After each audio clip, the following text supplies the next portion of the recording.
What if the Neolithic Revolution wasn't the start of human civilization, but a reboot? We rise, we fall, we forget. It is part of the game that is played out on our planet. But where are we today on this timeline? Have we already sown the seeds of our own demise? Something pernicious has happened to young men.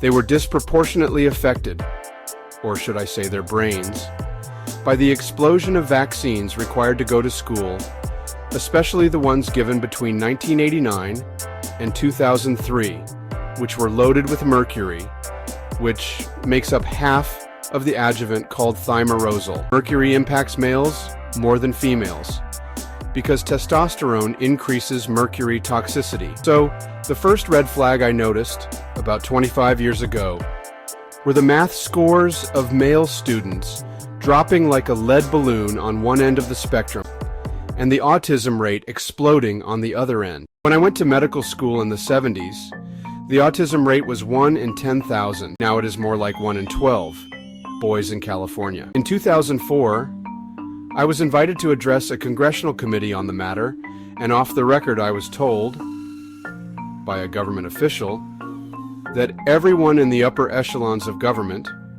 who wanted to know whether vaccines cause autism already knew that they did, but would do nothing about it. In fact, they were doing everything to obfuscate the issue to protect the government from liability. None of the vaccines were safety tested, and certainly not in combination.